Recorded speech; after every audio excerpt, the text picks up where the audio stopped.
All right, guys, let's talk about similar triangles. In this lesson, we're going to learn a couple of methods for identifying similar triangles, and then once we've got those similar triangles, we're going to use those proportions that we talked about to be able to solve some problems with them. So let's take a look at our first idea here.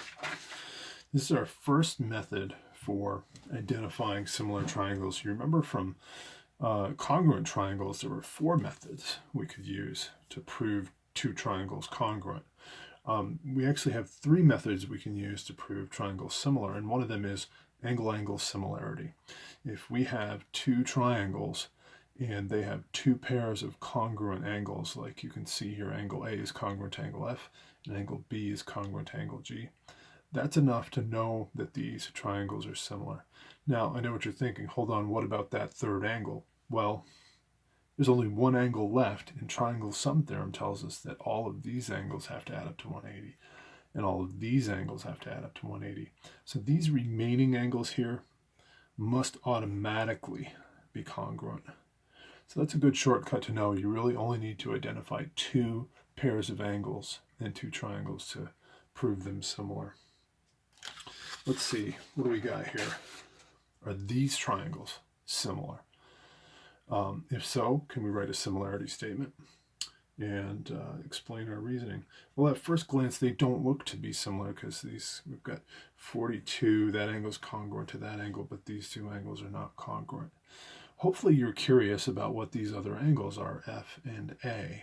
Triangle sum theorem tells us that these have to add up to 180. 80 plus 42 is 122 degrees, leaving me 58 degrees. Aha, look at that. So these 2 angles are in fact congruent. So we have angle-angle similarity. That's explaining my reasoning. And can we write the similarity statement?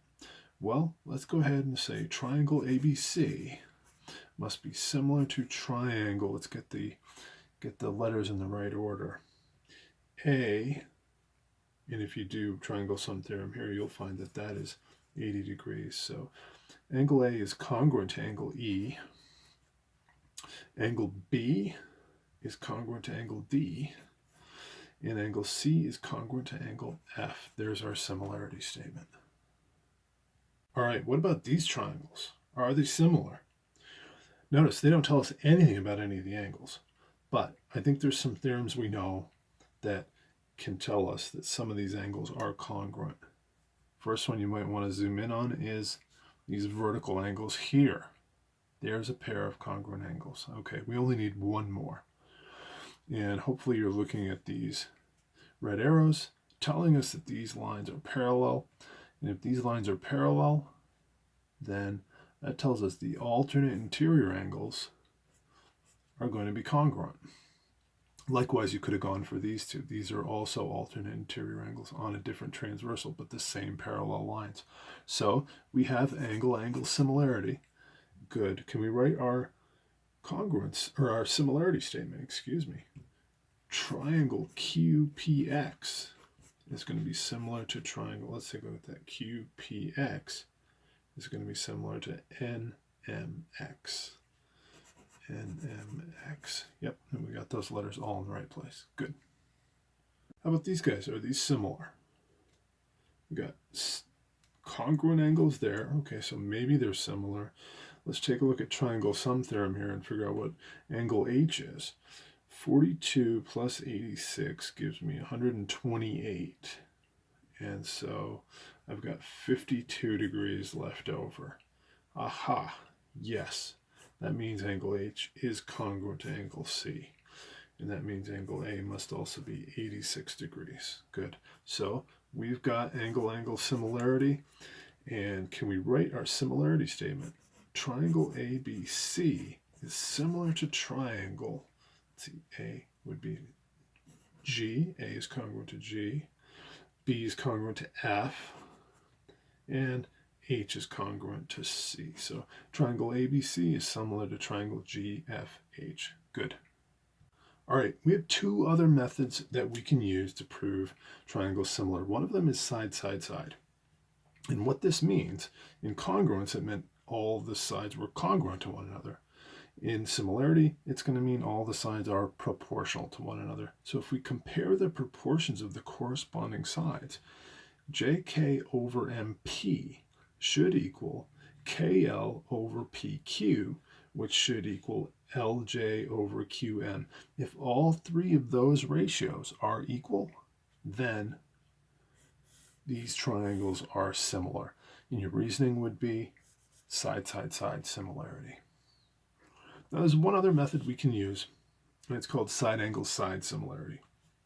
And basically, if you have these just two sides, RS over XY, happens to be the same ratio as ST over YZ, and the included angle is congruent. When they say the included angle, they're talking about the angle in between those two sides that are proportional. If you have all of those things, then you have what's called side-angle-side proportionality. Sometimes this is handy when you have one angle but not two, or you have two sides but not a third. Maybe you can use side-angle-side similarity. All right, here, are the triangles similar? And if so, we'll write a similarity statement and explain our reasoning. Well, hopefully you're going right after that angle. As soon as you see it, the vertical angles are congruent. Could we pick up another angle? I'd love to say angle B is congruent to angle D, but I don't have enough information to do that. If I knew these lines were parallel, I could say that because they're alternate interior angles. So, could we take a look at the proportions of these sides? How about 4 to 6? Is 4 over 6 equal to 5 over 7.5? Okay, and hopefully you'll recognize that these reduce down to 2/3. If here's a good trick. If you were going to go for the cross products on this just to test it, it's best to put these fractions in lowest terms before you do that. And you'll find that you may not need to do the cross products. 4/6 reduces to 2/3. And 5 over 7.5 happens to be 2/3, right? 2.5 goes into 5 twice. 2.5 goes into 7.5 3 times. So these are in fact proportional, these sides. So we have side-angle-side similarity. That would be our reasoning. And we can write our similarity statement. Triangle ABC is going to be similar to triangle. Since these two sides were the corresponding proportional sides, these two angles here are going to be congruent. So we can say similar to triangle DEC. Good.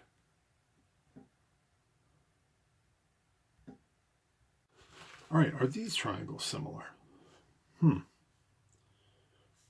Well, we don't have these sides, so we can't use side-side-side similarity. Could we use angle-angle? Do we have any angles? Perhaps you'll recognize this hint. Could the reflexive property help us out here? Reflexive property tells us that angle M is congruent to itself, and that angle is common to both of these triangles. So we might be able to come up with side-angle-side similarity. Let's see if we can calculate this ratio over here. This entire side is 25, right? And this entire side is 30. So could we compare the sides of these triangles? 10 over 25. That should be the same ratio as 12 over 30. Let's see if that's true. And save yourself a headache by reducing these before you cross multiply if you can. Right here, you probably recognize this will be 2/5. And this, both top and bottom, are divisible by 6. And we would get 2/5. So we don't even need to cross multiply in that case. So yes, these sides are proportional and the included angle is congruent. Therefore, we have side angle side similarity. And I could say that triangle MNP is similar to triangle MRS. Good. All right, are these triangles similar? Well, let's go right for those vertical angles. And since we don't have any parallel lines and we don't know any other angles and we don't know these sides PQ and TS, I think we're going to have to go for side angle side if we can do it. Can we compare 4 over 12? Is 4 over 12 the same ratio as 2 over 6? 2 over 6. And I think you'll see that both of these reduce to 1/3. So yes. What type of similarity do we have? Side angle side. And could we write our similarity statement? Triangle PQR is similar to triangle PQR. It's going to be similar to STR. STR. Good. All right, another example here with our reflexive property. You'll see that angle A is congruent to itself. And this side here is 13.5 when we add those two up, and we get this side here is 15. So let's go ahead and check and see if we've got this side angle side similarity. Is 10 over 15 equal to 9 over 13.5? Okay, and I think you'll find that this reduces to 2/3. By the way, another trick is if you're not sure how to reduce that one, but you recognize that that one's 2/3, go ahead and reduce one of them, and it'll make your cross products easier. Now your cross products are 3 times 9 and 2 times 13.5.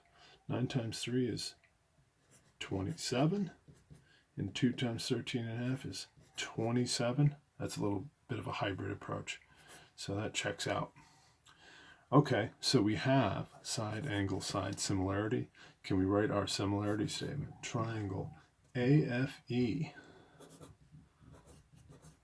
is similar to triangle. When they're lined up on top of each other like this, it makes picking out the right letters easy, doesn't it? A, B, C, or I should say it makes it much easier. Good. All right, just want to quickly point out a couple properties of similarity before we do some problems with some algebra.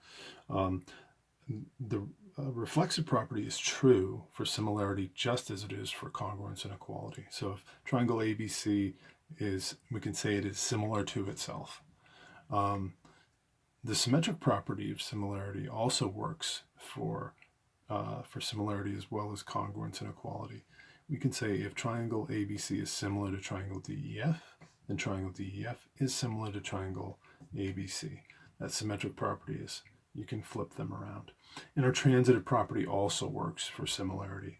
If triangle ABC is similar to DEF, and triangle DEF is similar to GHI, then yes, I can conclude that this triangle ABC must be similar to this triangle GHI. Let's try some problems with some algebra now.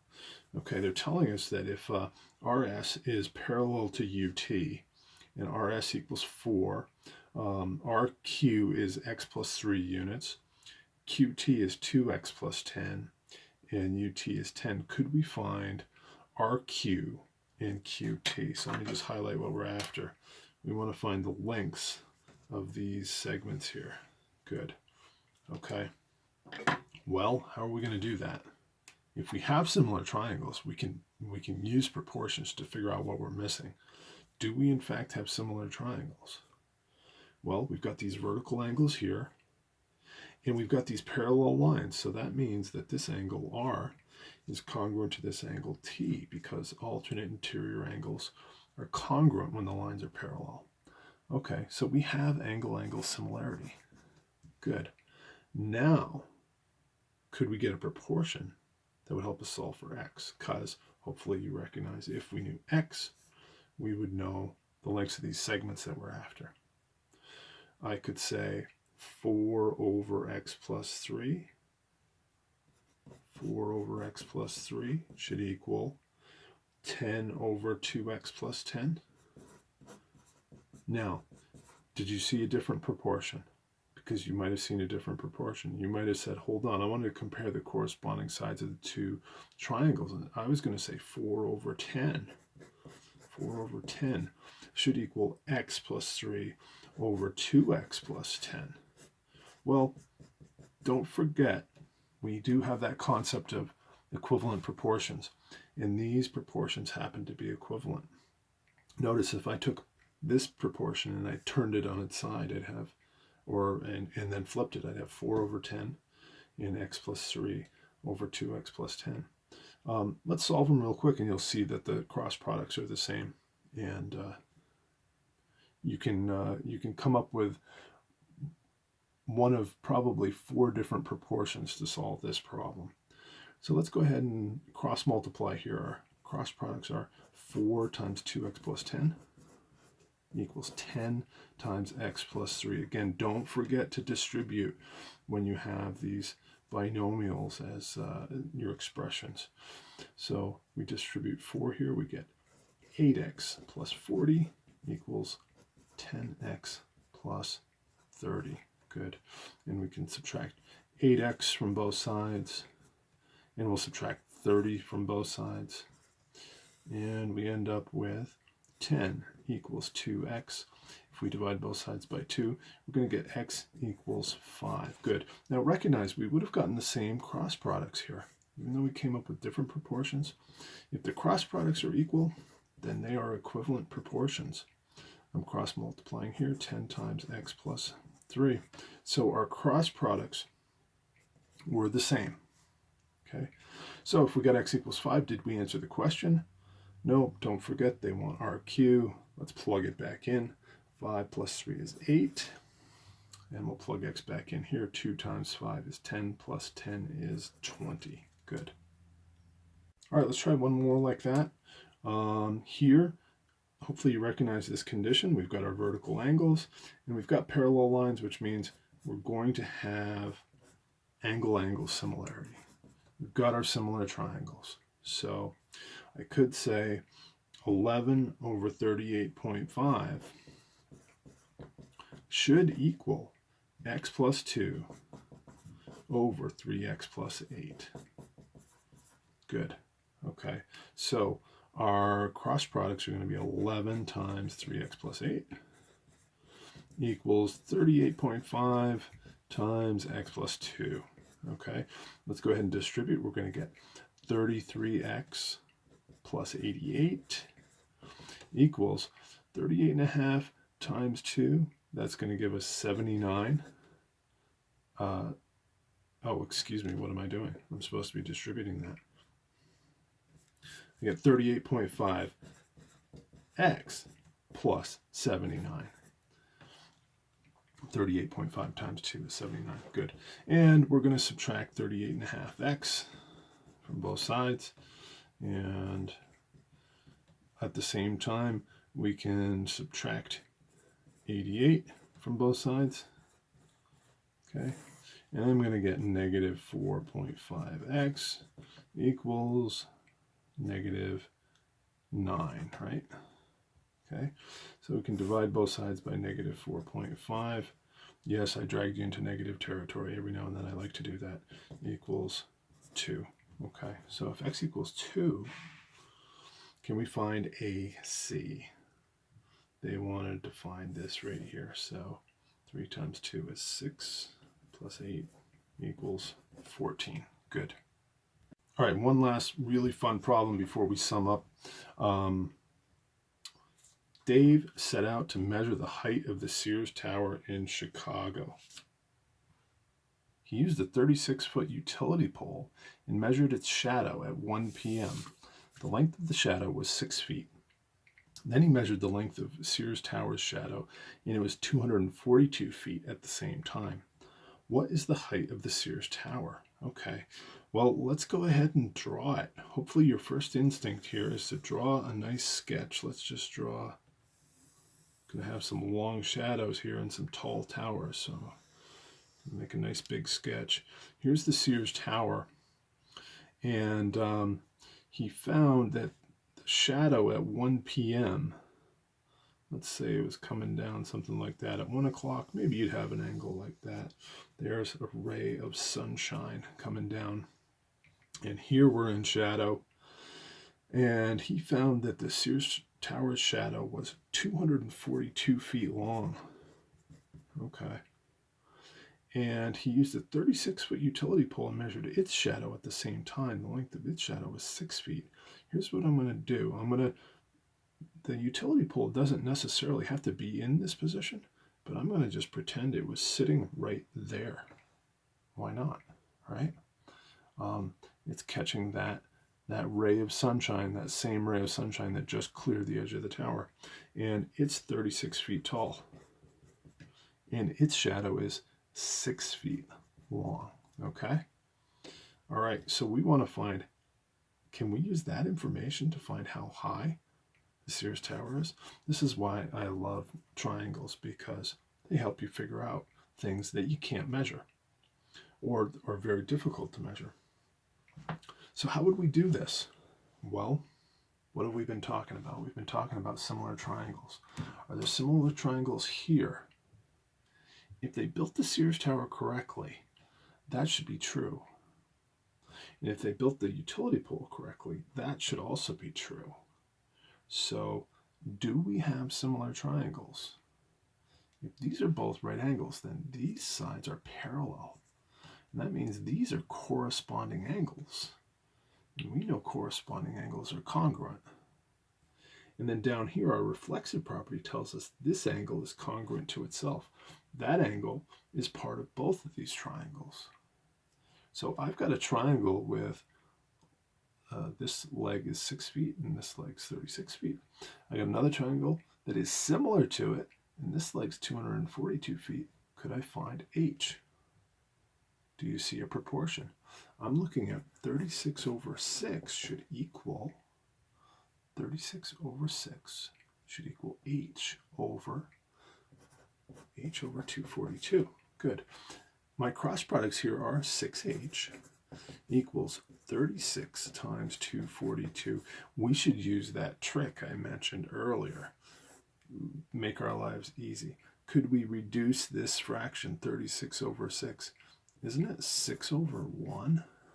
Yeah, that's going to make our cross products easier, isn't it? I get 1 times H. I get H equals 6 times 242. What's 6 times 242? I think we get H equals, let's see, that's going to be 1200 plus 240. So I got 1,452. I don't know. You should definitely not trust your math teacher on that. What do you got here? 6 times 242. Hey, 1,452. We got it. This is a really cool trick you can use to find the height of something that you can't measure. If you can measure shadows on a sunny day, and if you know the height of something and this distance, the length of the shadow, then you can figure that out. So, all right, that is similar triangles, guys. Just to sum up really quickly, we've got 3 methods we can use. Don't forget them: angle-angle similarity, side-side-side similarity, and side-angle-side similarity. Hope you guys found that helpful. Good luck on the homework.